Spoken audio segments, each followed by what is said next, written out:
city of Omaha may never be the same. That's what the mayor of Omaha said today when asked what the horrific killing yesterday of 8 people at a popular mall meant to the city. And today we're getting a clearer picture of the disturbed teenager who went on that deadly rampage.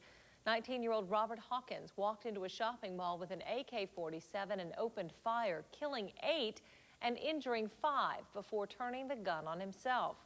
Hawkins had a troubled past. The state's Health and Human Services Agency says he once threatened to kill his stepmother. He's been in and out of at least 4 treatment centers and became a ward of the state. Last year, though, he was released from state custody and was living with a friend's family and left a suicide note in their home.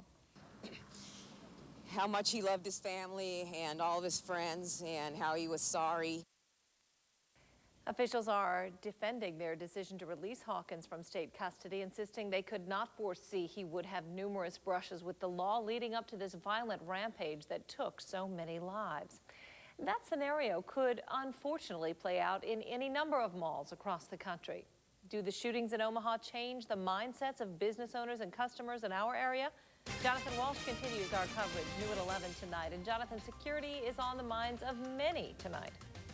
Yeah, Chris, so much so that some businesses, even the folks who run the mall out here, did not want us going inside talking to customers about their concerns. It is the season for many things, being thankful, being with family, giving gifts, and especially now, shoppers say, being safe.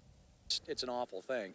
That's the reaction of Steve Damasio from Sylvania about the shootings in Omaha. He and his kids, William and Emma, out shopping a day after the mall massacre. Damasio is pro-gun, thinks everyone has the right to protect themselves, but would more conceal and carry have made a difference? Would he have rethought that if he knew that everyone else was armed?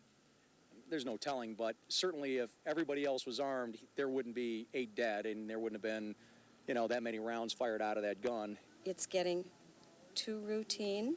Lynn Warner says these kinds of scenes are happening far too frequently, that it's too easy for young people to get their hands on guns.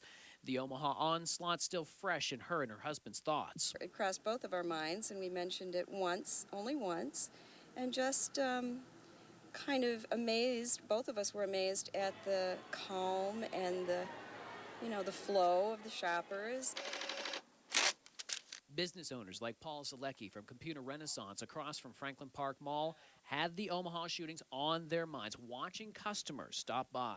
You do look at them a little closer when they do come in. You wonder what their intentions are, if they're not looking at product and things like that. Zalecki says you can't put metal detectors in every store, and Damasio feels You can't stop living your life.